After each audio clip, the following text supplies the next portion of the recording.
Alors, rebonjour, je vous rappelle que vous êtes au salon Carrière en technologie de l'information et jumelé au salon du réseau des ingénieurs du Québec. Moi, c'est Stéphane Garneau. Je suis avec Christian Aubry, qui est producteur, journaliste, que vous allez rencontrer un peu plus tard. Et on diffuse en direct tout au long de la journée, jusqu'à 18 heures, des entretiens avec des organisateurs du salon, avec des intervenants, des exposants.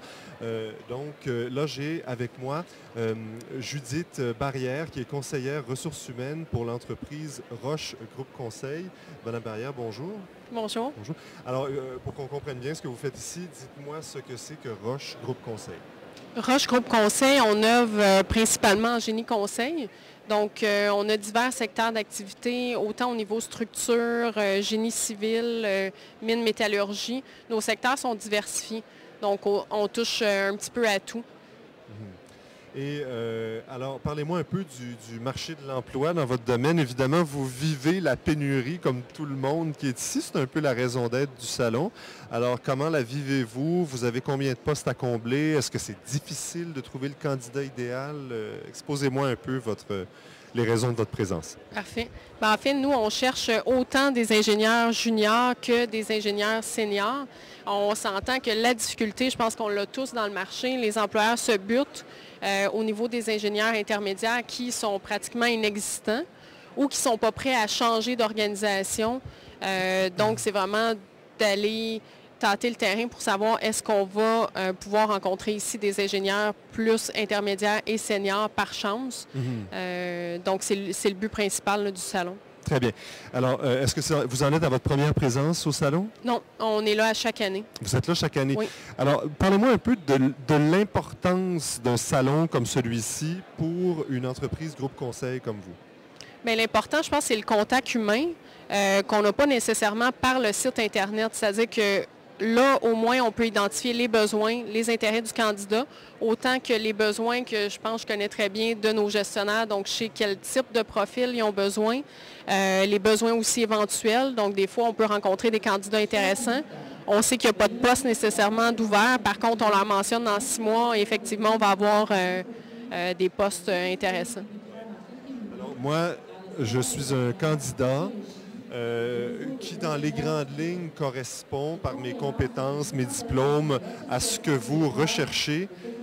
Qu'est-ce qui va faire la différence pour moi, ma candidature, par rapport à celle de quelqu'un d'autre? En fait, il y a divers éléments qu'on regarde. Premièrement, si c'est au niveau junior, donc 2 à 5 ans d'expérience ou moins, même 2 ans et moins d'expérience, à ce moment-là, on va regarder est-ce que la personne a fait des stages, comment elle s'est démarquée aussi dans le marché, quel type de projet elle a effectué. Si c'est au niveau civil, par exemple, est-ce qu'elle a ses accréditations. Donc, on regarde divers éléments qui font qu'elle va se démarquer d'une autre personne dans le marché. S'il y a eu des interruptions aussi entre les emplois, qu'est-ce qui la démarque? Donc, comment elle s'est engagée soit au niveau de la société, des organismes communautaires, sociaux. Donc, pour nous, ça a une importance au niveau de l'environnement aussi. On fait on a de l'impact au niveau du développement durable. Donc, Et vous qui n'en êtes pas à votre première expérience au salon, quel impact ça a eu, votre présence ici, au fil des salons et des années? Bon, on a trouvé plusieurs bons candidats, surtout en région, étonnamment. Pour le bureau de Sherbrooke, on a trouvé aussi pour le Saguenay.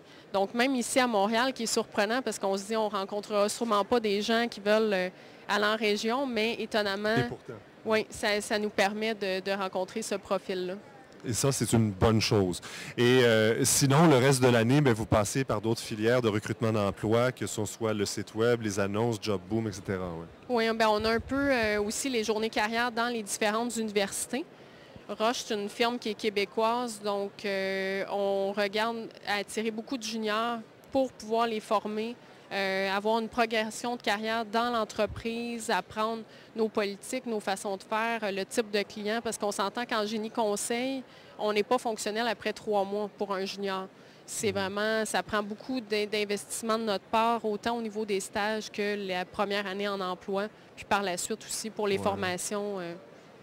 Et qu'est-ce qu'il faudrait faire aujourd'hui? C'est ça la question piège finalement. Il y en a une pour attirer le plus en plus d'étudiants vers des carrières en génie? Parce que s'il y a des problèmes sur le marché de l'emploi, c'est parce que les classes sont dans les universités et les institutions d'enseignement, les classes ne sont pas remplies. Qu'est-ce qu'il faudrait faire pour pousser les jeunes filles et garçons à aller vers le génie? Je pense que ça serait de mousser l'image qu'on a besoin d'ingénieurs, que c'est un domaine où il y a une rareté de main-d'œuvre. Donc, les gens verraient le potentiel de se trouver un emploi rapidement. Aussi, je pense, dès le secondaire, ce serait important de faire comprendre que c'est pas si complexe que ça. On a comme une image de l'ingénieur. Oui, c'est ça que j'allais vous dire. C'est très difficile, c'est les maths, c'est la chimie, c'est la physique. C'est pas facile, le génie, là. Par contre, je pense que s'ils verraient concrètement ce qu'on fait, des fois, on prend des jeunes pendant une semaine de temps, puis on montre ce que les ingénieurs font sur le terrain. Donc là, à ce moment-là, il y a possibilité d'avoir une piqûre autre que juste penser, ah non, il faut que je fasse des maths, de la physique, de la chimie. Donc, concrètement, aller visiter comment ça se passe une inspection sur un pont. Il y a quand même comment je peux dire ça, une adrénaline de monter sur un pont, d'aller inspecter la structure, de regarder ce qui se passe, autant au niveau des routes aussi. Donc, les possibilités pour l'avenir de l'individu à long terme d'avoir une carrière intéressante, oui, sur le plan financier, je pense qu'il y a des choses intéressantes dans ce domaine-là, mais aussi une carrière enthousiasmante et épanouissante, là. Absolument. Puis je pense que l'important, c'est qu'on soit motivé dans notre emploi, que ça soit valorisé.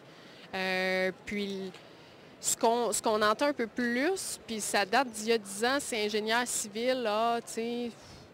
Il y en avait beaucoup, mais c'est plus le cas, là. C'est vraiment, on a une rareté de main-d'œuvre. Les gens, il faut qu'il y en ait qui continuent à s'inscrire parce que sinon, ce qui arrive, c'est que plus ça va, plus nos routes, nos aqueducs, nos égouts, on a besoin d'ingénieurs de plus en plus, autant que de techniciens. Je sais que ce n'est pas le but de la rencontre, mais des surveillants de chantier aussi, c'est important pour nous. Bien. Bien, écoutez, Judith Barrière, je rappelle que vous êtes conseillère ressources humaines chez Roche Groupe Conseil et sur le web, c'est roche.ca, c'est bien ça? Oui, absolument. Pour des gens qui voudraient plus d'informations. Bien, merci beaucoup d'avoir passé quelques minutes avec nous. Merci.